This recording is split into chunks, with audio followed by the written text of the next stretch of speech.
Hello दोस्तों, कैसे हैं आप सब। दोस्तों आज की इस वीडियो में हम बिहार डीएलएड एंट्रेंस एग्जाम के लिए साइंस एंड सोशल साइंस के प्रीवियस ईयर क्वेश्चन पे आधारित प्रैक्टिस सेट करने वाले हैं। और देखिए मैं आपको बता देता हूं दोस्तों, देखिए अगर आप साइंस में 20 में से 20, सोशल साइंस में 20 में से 20 नंबर लाना चाहते हो तो मैं आपको कुछ बुक्स बता देता हूं। आप लोग भी पूछ रहे थे, देखिए आप पहले क्या कीजिए दोस्तों, यूनिक पब्लिकेशन की न्यू एडिशन 2024 की जो बुक आई है उसमें आपको लगभग दोस्तों पिछले साल के लगभग 15 क्वेश्चन पेपर सॉल्व मिल जाएंगे, 20 प्रैक्टिस सेट मिल जाएंगे।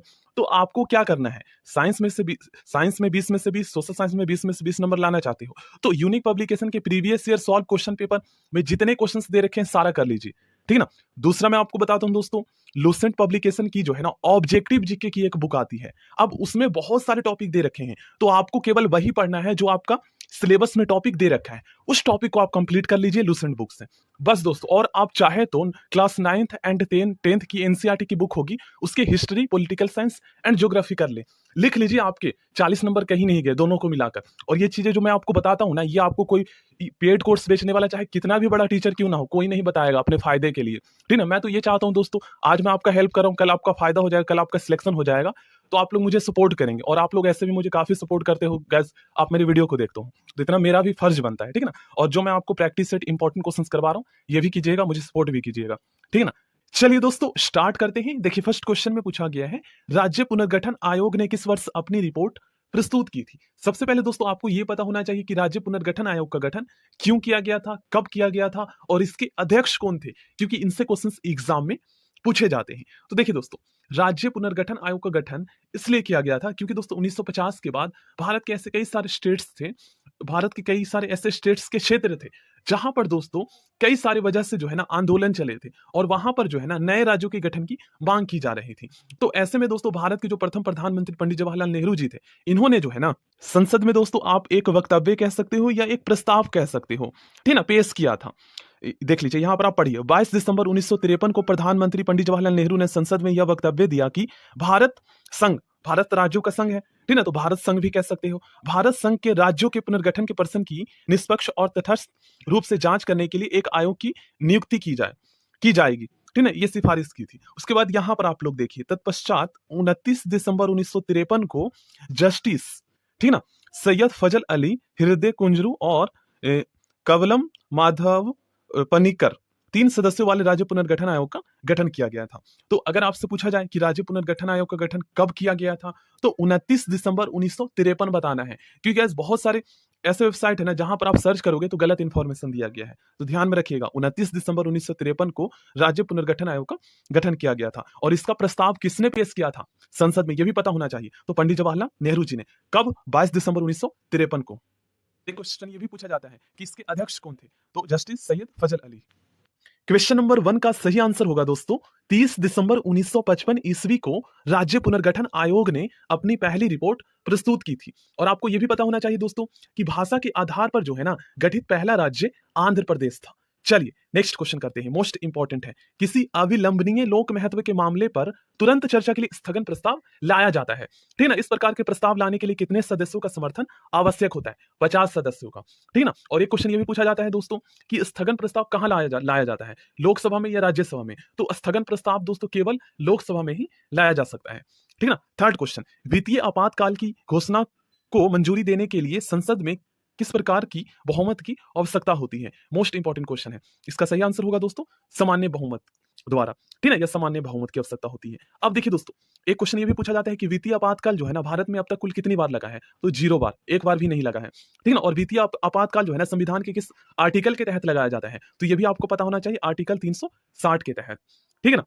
चलिए नेक्स्ट क्वेश्चन करते हैं, संघीय संविधान की निम्नलिखित में से कौन सी विशेषता नहीं है? इस क्वेश्चन का सही आंसर होगा दोस्तों एकल नागरिकता इसकी विशेषता नहीं है, ठीक ना। बाकी ये सभी जो है ये शक्तियों का विभाजन, संविधान की सर्वोच्चता और स्वतंत्र न्यायपालिका, ये संघीय संविधान की विशेषता है, जो कि भारत के संविधान की भी विशेषता है, क्योंकि आपको पता है भारत राज्यों का संघ है। निम्नलिखित में से किस संशोधन, किस अमेंडमेंट के लिए संसद के विशेष बहुमत एवं आधे राज्यों के विधानमंडलों की स्वीकृति की आवश्यकता होती है? मोस्ट इंपॉर्टेंट क्वेश्चन है। इसका सही आंसर होगा दोस्तों संसद में राज्यों का प्रतिनिधित्व के लिए, ठीक ना, ऑप्शन डी इसका सही आंसर। चलिए नेक्स्ट क्वेश्चन करते हैं, निम्नलिखित में से कौन सा रीट सार्वजनिक प्राधिकरण एवं निजी व्यक्ति दोनों के खिलाफ जारी किया जाता है? सही आंसर होगा दोस्तों बंदी प्रत्यक्षीकरण, इसे हम इंग्लिश में हैबियस कॉर्पस कहते हैं। इसका मतलब क्या होता है दोस्तों? सबसे पहले मैं आपको स्टार्टिंग से बताता हूं। देखिए, संविधान के आर्टिकल 32, जिसके अंतर्गत हमारे मौलिक अधिकार, संवैधानिक उपचारों के अधिकार का वर्णन किया गया है, ठीक ना। इसे ही दोस्तों डॉक्टर वी.आर. अंबेडकर जी ने संविधान के हृदय और आत्मा की संज्ञा दी है, ठीक ना। अब इसके अंतर्गत जो है ना दोस्तों, बंदी, प्रत्यक्षीकरण, परमादेश, आदेश, प्रतिषेध, उत्प्रेषण, रिट, इन सभी का वर्णन किया गया है। अब ये क्या है दोस्तों? तो ये जो है ना, ये एक प्रकार की शक्ति है जो कि भारत की जनता और न्यायालय को प्रदान किया गया भारतीय संविधान के द्वारा, ठीक है ना, मौलिक अधिकारों के अंतर्गत। अब इसके द्वारा क्या होता है, तो देखिए दोस्तों, ये संवैधानिक उपचारों का अधिकार क्या करता है? अगर हमारे अन्य मौलिक अधिकारों का हनन होता है, तो हम दोस्तों इसके द्वारा जो है ना न्यायालय में जा सकते हैं अपने अधिकारों की मांग के लिए।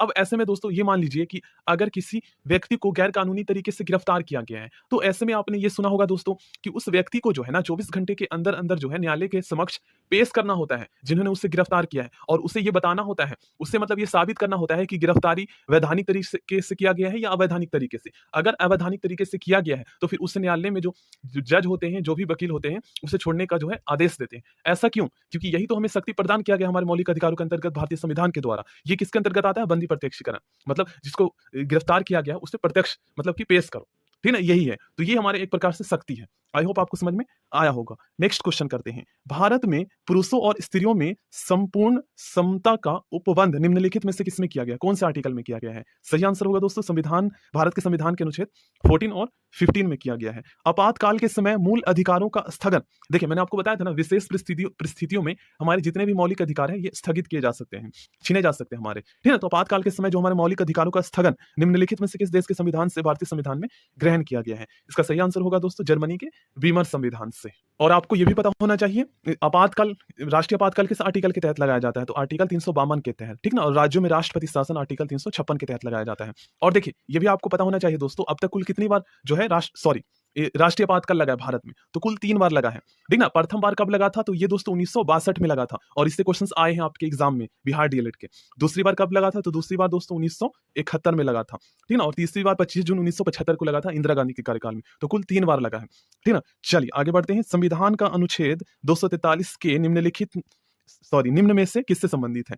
तो इस क्वेश्चन का सही आंसर होगा दोस्तों राज्य निर्वाचन आयोग से संबंधित है, ठीक ना, राज्य निर्वाचन आयोग। चलिए नेक्स्ट क्वेश्चन करते हैं। विश्व होम्योपैथी दिवस कब मनाया जाता है? दोस्तों विश्व होम्योपैथी दिवस हर साल 10 अप्रैल को मनाया जाता है। कुछ और इंपॉर्टेंट क्वेश्चंस मैं आपको बता देता हूं। देखिए एक क्वेश्चन ये पूछा जाता है दोस्तों कि जल दिवस कब मनाया जाता है? तो हर साल दोस्तों जल दिवस 22 मार्च को मनाया जाता है। अब दोस्तों जल ही रहेगा तभी तो पृथ्वी पर जीवन रहेगी, पृथ्वी बचेगी।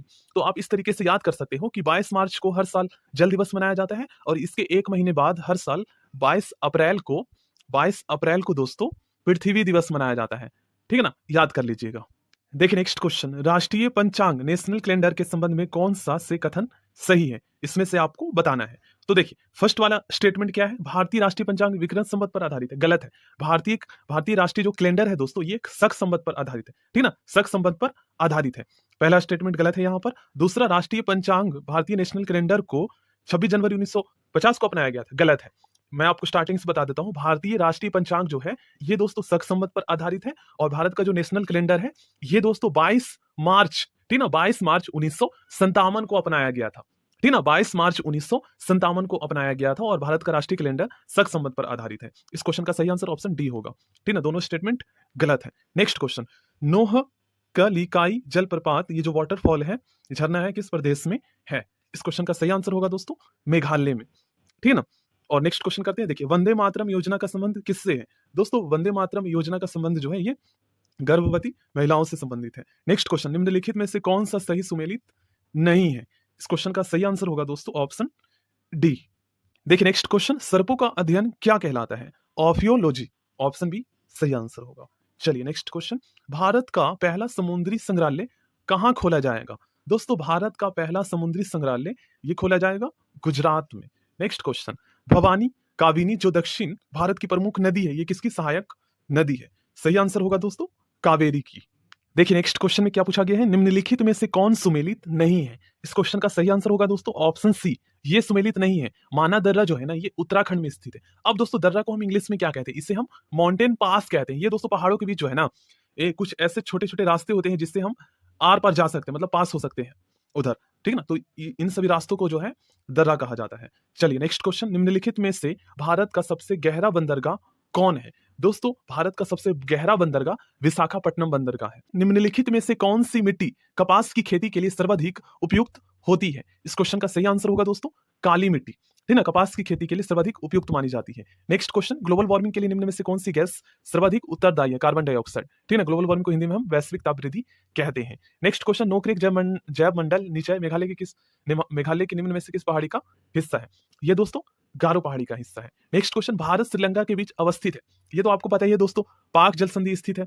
और दूसरा दोस्तों मन्नार की खाड़ी भी स्थित है, इसलिए इसका सही आंसर ऑप्शन डी हो जाएगा। नेक्स्ट क्वेश्चन, शेरशाह के समय मौजूदा सरकार पैदावार का कुल कितना भाग लगान के रूप में वसूल करती थी? 1/3 भाग, ठीक ना। चलिए नेक्स्ट क्वेश्चन करते हैं, निम्नलिखित में से किसमें, ठीक ना, कौन से सम्मेलन में 4 जुलाई 1976 को अमेरिकी स्वतंत्रता का घोषणा पत्र अंगीकृत किया गया था? इस क्वेश्चन का सही आंसर होगा दोस्तों द्वितीय कॉन्टिनेंटल कांग्रेस सम्मेलन कह सकते हो इसमें, ठीक है ना। निम्न में से दक्षिण अमेरिका का कौन सा देश स्थलरुद्ध है? स्थलरुद्ध का मतलब क्या होता है ना, चारों तरफ से जमीन से घिरा, उसके चारों तरफ से कोई भी जो है ना तो कोई समुद्र हो ना ही कोई जलाशय हो, ठीक ना, मतलब चारों तरफ से जो है स्थल से घिरा हो, ठीक ना। तो इस क्वेश्चन का सही आंसर होगा option B Paraguay. Question number 27, मनुष्य में शर्करा का पाचन कहां प्रारंभ होता है? दोस्तों मनुष्य में शर्करा का पाचन मुख में प्रारंभ होता है, ऑप्शन ए इसका सही आंसर होगा। मनुष्य के हृदय की किन कक्षों में अशुद्ध रक्त का परिवहन होता है? दाया आलिंद एवं दाया निलय में कौन सी क्रिया से ऊर्जा प्राप्त होता है? दोस्तों पोषण से ऊर्जा प्राप्त होता है। यूकैरियोटिक सेल में प्लाज्मा झिल्ली किससे बनी होती है? फॉस्फोलिपिड से बनी होती है, ठीक ना। अगर आपसे पूछा जाए कि मनुष्य कौन से सेल के अंतर्गत आता है, यूकैरियोटिक या प्रोकैरियोटिक, तो आपको बताना है यूकैरियोटिक सेल, ठीक ना, मनुष्य में यूकैरियोटिक सेल पाया जाता है। क्वेश्चन नंबर 31, क्वेश्चन नंबर 31, यदि व्यक्ति को गलत समूह का रक्त दे दिया जाए तो निम्नलिखित में से क्या परिणाम होता है? दोस्तों आरबीसी का संश्लेषण हो जाता है, इसका मतलब यह है कि आरबीसी हमारे शरीर में जो है ना जम जाता है। नेक्स्ट क्वेश्चन करते हैं, देखिए मधुमक्खी जब काट लेता है दोस्तों तो निम्न में से किस पदार्थ के उपयोग से आराम मिलता है? बेकिंग सोडा लगाया जाता है, ठीक है ना। और एक क्वेश्चन ये पूछा जाता है दोस्तों कि मधुमक्खी के डंक में कौन सा अम्ल पाया जाता है? तो इस अम्ल का नाम है दोस्तों फॉर्मिक एसिड, जिसे हम मेथनोइक अम्ल भी कहते हैं। दो नाम है इसका, मेथनोइक अम्ल और फॉर्मिक एसिड, ठीक है ना। और ये दोस्तों मधुमक्खी के डंक में पाया जाता है, बिच्छू के डंक में पाया जाता है, विरनी में पाया जाता है, चींटी में पाया जाता है, लाल चींटी में, ये वाले अम्ल, ठीक ना, फॉर्मिक एसिड। नेक्स्ट क्वेश्चन, दो सेलों से बनी बैटरी में आगे की कौन से स्टेटमेंट सही है, ये आपको बताना है। इसका सही आंसर होगा दोस्तों एक सेल का धनात्मक सिरे दूसरे सेल के ऋणात्मक सिरे से जुड़ा रहता है, ठीक ना, ऑप्शन सी सही होगा। तेल एवं जल के मिश्रण से उसके अवयवों को निम्नांकित में से किस विधि द्वारा अलग किया जाता है? इस क्वेश्चन का सही आंसर होगा दोस्तों निथारना, ठीक ना। नेक्स्ट क्वेश्चन, दूध से दही बनाना किस प्रकार के परिवर्तन की श्रेणी में आता है? ये आता है दोस्तों अनुत्क्रमणीय परिवर्तन की श्रेणी में, ठीक ना। प्रतिबल का एसआई मात्रक क्या होता है? दोस्तों प्रतिबल का एसआई मात्रक न्यूटन पर मीटर स्क्वायर होता है, ठीक है, याद कर लीजिएगा। निम्नांकित में से प्राकृतिक सूचक कौन है? इस क्वेश्चन का सही आंसर होगा दोस्तों उपयुक्त में से सभी, ठीक ना, ये सभी प्राकृतिक सूचक है। नेक्स्ट क्वेश्चन, मिट्टी के अपमार्जक कौन होता है? दोस्तों मिट्टी के अपमार्जक जीवाणु होते हैं, बैक्टीरिया होते हैं। अब दोस्तों अपमार्जक का मतलब तो आपको पता है साफ करने वाला होता है, तो आखिर मिट्टी के अपमार्जक का क्या मतलब है? इसका मतलब ये है दोस्तों कि बहुत सारे ऐसे जीव जंतु होते हैं जो मृत हो जाते हैं दोस्तों, फिर कुछ समय बाद आपने देखे होंगे उसमें बैक्टीरिया लग जाता है और फिर उसके बाद कुछ समय बाद जो है वो नष्ट हो जाता है, वहां से बिल्कुल समाप्त हो जाता है। तो ये जो बैक्टीरिया होता है ना, ये जो जीवाणु होता है, ये दोस्तों उससे समाप्त कर देता है, साफ कर देता है। तो इस प्रकार जो है ये मिट्टी के अपमार्जक कहलाते हैं। नेक्स्ट क्वेश्चन, निम्नलिखित में से किसने अपने पुस्तक में चंद्रगुप्त मौर्य का विशिष्ट वर्णन किया है? दोस्तों मेगास्थनीज ने, ठीक है, मेगास्थनीज ने अपनी एक पुस्तक लिखी है जिसका नाम है इंडिका, और इंडिका में ही दोस्तों चंद्रगुप्त मौर्य के शासनकाल का वर्णन किया गया है। और एक क्वेश्चन ये भी पूछा जाता है दोस्तों कि मेगास्थनीज कौन थे? तो ये दोस्तों यूनान के राजदूत थे जो 299 ईसा पूर्व जो है चंद्रगुप्त मौर्य के दरबार में आए थे। इन्होंने अपनी पुस्तक क्या कौन सी लिखी थी? इंडिका लिखी थी, जिसमें चंद्रगुप्त मौर्य के शासनकाल का वर्णन किया गया था। सिंधु घाटी सभ्यता का वह स्थल जो घग्गर नदी के किनारे बसा है, कालीबंगा, याद कर लीजिएगा। क्वेश्चन नंबर 41, निम्नलिखित मध्यकालीन संतों को काला क्रमानुसार सजाइए। सही आंसर होगा दोस्तों इसका ऑप्शन बी, ठीक ना, ऑप्शन बी इसका सही आंसर होगा। पहले शंकराचार्य, रामानुजाचार्य, मध्वाचार्य और वल्लभाचार्य। सो थैंक यू दोस्तों।